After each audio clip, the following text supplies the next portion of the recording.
Hello, welcome to Unlocking Landscapes. My name is Daniel Greenwood and I'm here in rural Ireland, in the west of Ireland in County Mayo, near the border of Sligo. And I've decided to go for a quick walk, just describe some of the things I can see, capture some of the sounds. Okay, let's go.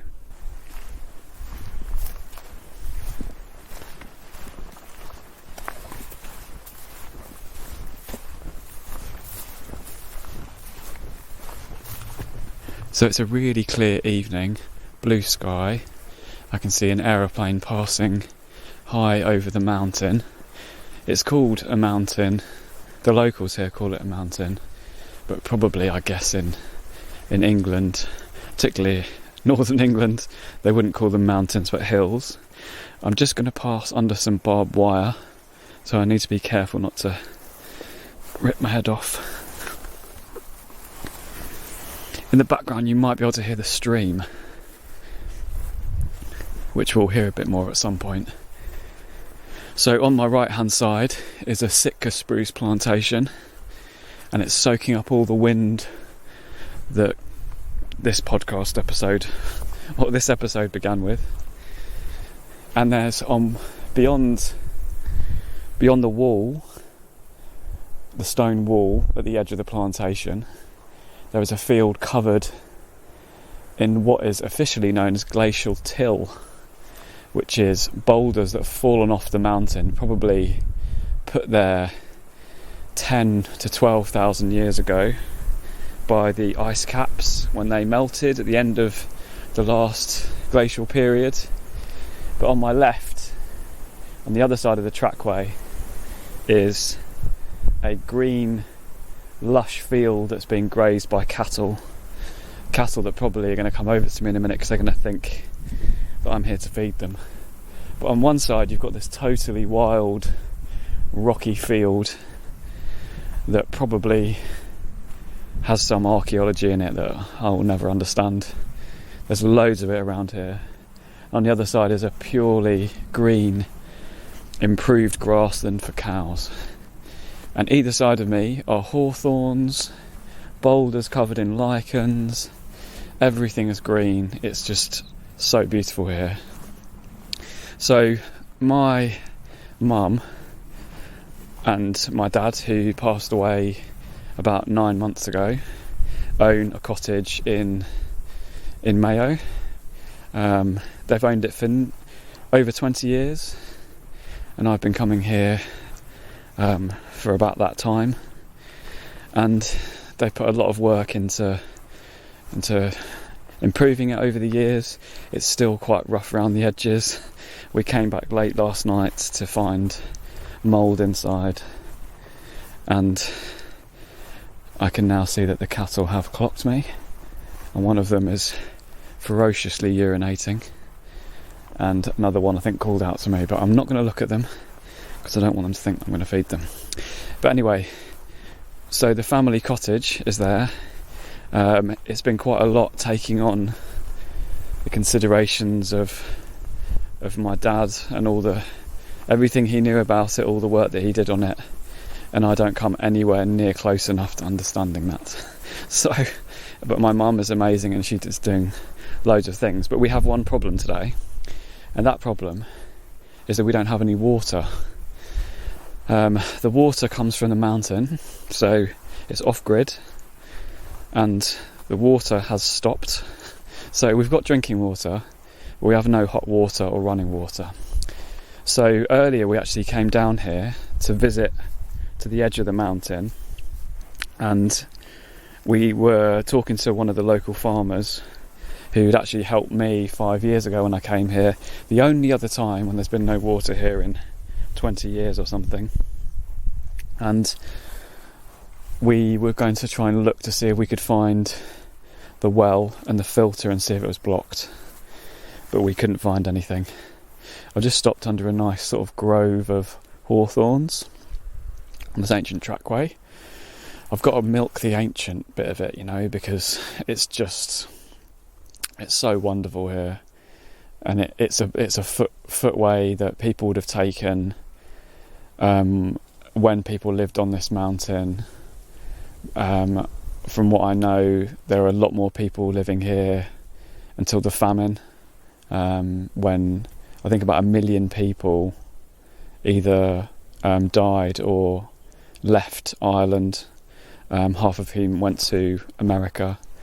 Because if you travel a bit further north from here, a little further to the west, you'll be on the edge of the Atlantic. So that's why this area is known as there's an area around here that's known as the Wild Atlantic Way, which is a footpath, I think, that passes, a trail that passes around the Atlantic coast. So this footway, people would have taken it over the hill. There's some steps here as well that are kind of still there, but people would have lived in stone huts on the mountain. But the famine, is totally devastating event that occurred that I don't have enough information to go into detail about it. There's a lot of good podcasts. I think the Irish History podcast goes into more detail, and of course there's lots of good books about it and things, but it's definitely a key moment in Irish and perhaps British history as well. But anyway, so going back to where I was, we haven't got any water, but we came down here earlier, and it was actually quite interesting because we got to the foot of the mountain and went over this stream, and there were lots of interesting plants there. There were things like devil's bit scabious, bog asphodel. Oh, there's a robin's just joined me now as well. But I also found some scat, so some animal droppings. But it was more than a dropping, it was a huge pile of it, and there were several of them. And I was just wondering if maybe that was actually American mink, which would not be surprising. I've seen a dead one here on the road, but they're a species that were brought into this country from the US to be farmed for their fur, and I think they were released in protest, so sort of released by animal rights activists into the wild, and they've actually had a very negative impact on populations of water voles, which are now in big trouble, particularly in England. I'm not sure about their status in Ireland, but American mink are, they do kind of eat a lot of native wildlife to the point of near extinction, I think, for water voles.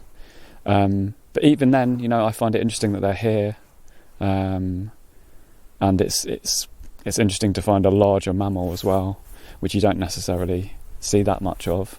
I was hoping there might be otter, but I don't know if you get many otters in Ireland. But I'm just looking up at the mountain now. It was actually really badly hit by fire, maybe in the winter, I think. And we spoke to the farmer earlier, and he said how it was set probably by someone just driving around and looking to start a fire, which of course is really difficult to comprehend why anyone would do that. And the damage was really bad, but you know what? It's actually recovered.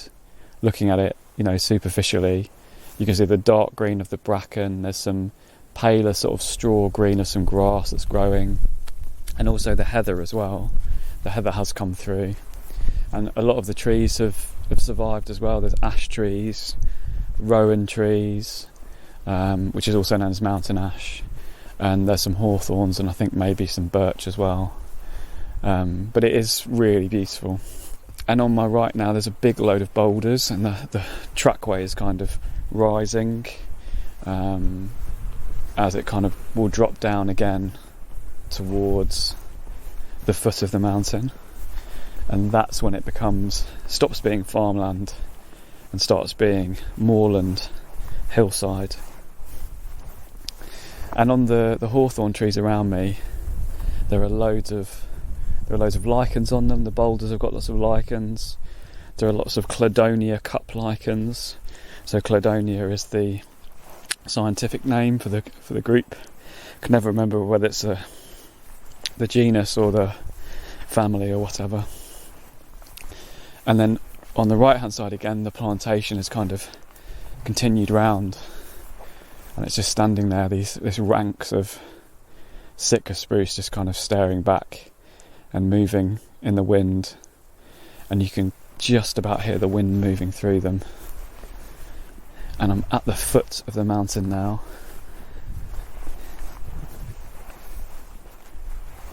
It's a clear sky. This area is an international dark sky reserve. Mayo, the county itself, is so good for for the lack of light pollution.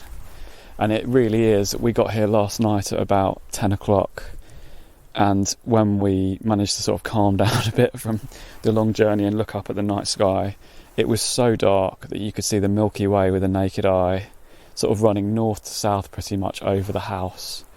It's just difficult to take something like that in, particularly if you grew up in a city and you don't get to see that so often. It's quite amazing. So I've come to the gate now, and it's quite dilapidated. It's an old red gate that has been moved at some point, I think. The gates around here have kind of crumbled and then been rebuilt over the years. But the bracken is taking hold, and there's a gap that I can kind of squeeze through in the middle, so I'm going to try it now. I've got my bag on. I did actually come here to take photos, but...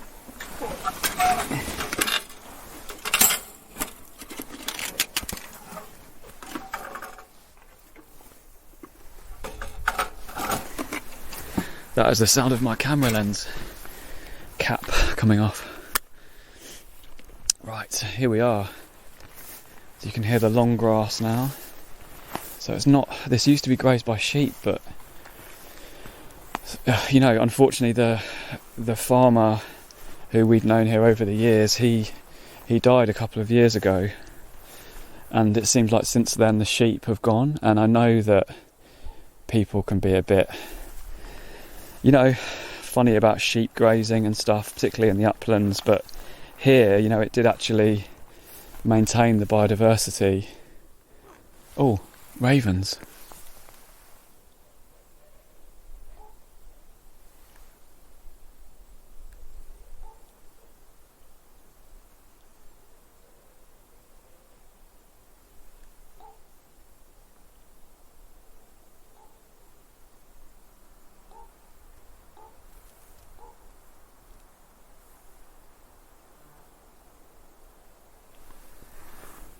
So there are two ravens circling overhead and just chatting to each other. It's amazing.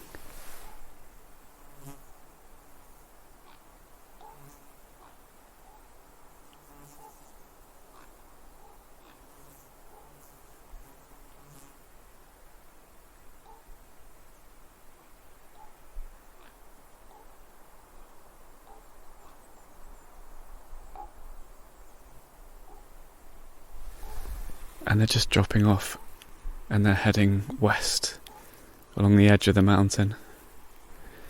Well, wasn't that nice? So, I was talking about... The ravens are still there. They make a sort of cronk sound. That was a very soft sound. I think they actually nest up here, and there is a pair of them, so they could be keeping an eye on me, actually. Making sure I'm not here to kind of eat their young, which obviously I'm not going to do. I was talking about the sheep. So now the mountain is totally covered by bracken, and I don't know if that's a response. You might be able to hear the raven. I don't know if that's a response to the fire, but it does mean that the bracken completely shades out a lot of the smaller plants that were here, and I presume that the sheep may have been grazing the bracken. I don't know for sure, but either way, I don't think I've ever seen it this overgrown. But I haven't been here in September for a long time, so it's important to put your views in context. I might not be right about it, but I can see some flowers. I can see Devil's Bit scabious, which is a pink round-headed multi-flowered floret, I think you'd call it. There's ravens again up there, and I can see some heather as well. So these hills are really similar to Dartmoor in Devon. There's ravens. So you get lots of heather, lots of lichen covered boulders. I'm not entirely sure what the geology is here. Oh, there's something in there. Not sure of the geology exactly. I think there might be, some of the rock might be gneiss, if that's how you pronounce it. Gneis. But anyway, I'm just coming up the curve a bit. There's some bracken that's been become home to a spider. Really sort of strong netting of silk. If I turn back, I can see this green hill in the field, which is it's a mound. I think it's a drumlin, which is a sort of, I think it's a kind of Ice Age phenomenon, whereby these strange shapes in the landscape have appeared probably after the movement of water and ice, but people aren't exactly too sure how they were formed. That is what I've read. It might be out of date by now. But I'm getting higher. I'm starting to get some views to the, what is that, to the south? Just trying to remember the map in my head. And I can start to see some more of the mountains over towards the Nathan Beg range. Beg means bog in Irish. I really don't know much Irish. And now I can see where the fire was last year. And there is bracken and the grasses I mentioned earlier coming through. Lots of devil's bit scabious actually, which is interesting. So it has managed to recover, because obviously the soil has still remained. Oh. And there's some ferns that are coming through. Really quite small ferns. I think I know the name of them, but I don't want to guess. And still the charring of the old heather. So the heather has died here. But now, wow. I have to put a photo of what I can see now in the blog post for this, because, or maybe in the profile image, because I can see Nathan, one of the biggest mountains in Mayo, and the sun is above it, and the clouds behind it, and the sun is just hitting over the rays, over the edge of the mountain. It's absolutely stunning.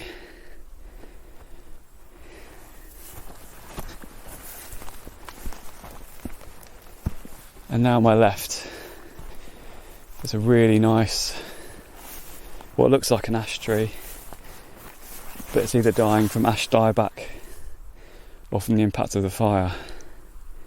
Ash dieback is really rife around here. If you don't know what it is, it's a fungus that was imported in timber products, and no, not in timber products. It was imported in ash saplings and ash trees. And European ash trees, Fraxinus excelsior, they don't have any defence against it. Wow. Okay, I need to pause and take some photos because it's stunning. I feel like a bit of one of those sort of YouTube landscape photographers, but in podcast form. And it's much easier than what they have to do. But their photos are probably a lot better. But I'm just getting a bit higher now. I got some nice pictures, and the views are really stunning. I can see one of the big lochs that are around here. I'm not sure whether it's Loch Con or Loch Cullen or Loch Carra. Need to remind myself. Really, really big lakes. Not lakes, sorry, lochs. And I'm climbing up these steps now, which are steps in the most sort of simple form. Boulders kind of built into the ground, and there are loads of flowers. There's heather, there's devil's bit scabious, there's some hawk bits which I don't know individually the name of. I can see that plant that begins with a T. I can see tormentil, which is a yellow rose that grows often in heathlands. I think they're like acidic soils. There's I think probably the first growth of sphagnum moss, which is spelled Sphagnum, and really likes boggy areas. Once upon a time it would have been used for bandages and stuff like that. People gathered it for bandages. But it's so nice to come back here, because I was here in April and this hillside was wrecked by the fire, and it's coming back to life. And I presume it's also because of the moisture here as well, feeds it nicely. Just wish people would stop burning places, particularly now. But I've now got another view of a loch nearby and a big, what looks like a kind of bigger hill, and in the distance I can see the conical shape of Croagh Patrick, which you might have heard of, and that's Croagh Patrick. And I've probably totally, anyone who speaks Irish or understands Irish is probably pulling their hair out listening to that. But that is one of the most well-known mountains in Ireland. I'm not sure it's the tallest. I can never remember those statistics. But it's just a stunning thing to see from a distance. And it's something that people would like to walk up barefoot. I think Robert Macfarlane wrote about that, actually. But I've been advised not to do that because it's quite painful. And apparently you get lots of people trying to walk up it sometimes. But yeah, it's a really beautiful evening. I'm so glad I came out after a bit of a difficult day and a long journey, really. It's not nice when you don't have water, but that's what it's like for a lot of people in the world still, and was only like that for people recently here. In terms of, I was talking to my mum when we were driving yesterday about her holidays as a child in Ireland, because her dad, my granddad, John, he was from Mayo, so that's why we've got a cottage here, because when my grandparents were alive, we used to go and stay here and visit them. And my mum remembered how when she used to go on holiday to see her grandparents near here in Mayo in the 60s and the 50s, and they'd only recently got electricity. So my grandfather used to walk to school barefoot through the fields, which isn't something that really happens I doubt it happens in Ireland anymore. But the world has changed a lot in what was really quite a short amount of time. I think I might be talking rubbish. So I think I'll say bye now. I'm up here on the mountain. I've got great views towards Nathan. It's such a treat to see. It really is. It's stunning. And as the sun begins to set behind the clouds and the mountains, so I think it's a good place to stop. So thanks for listening. Ciao for now.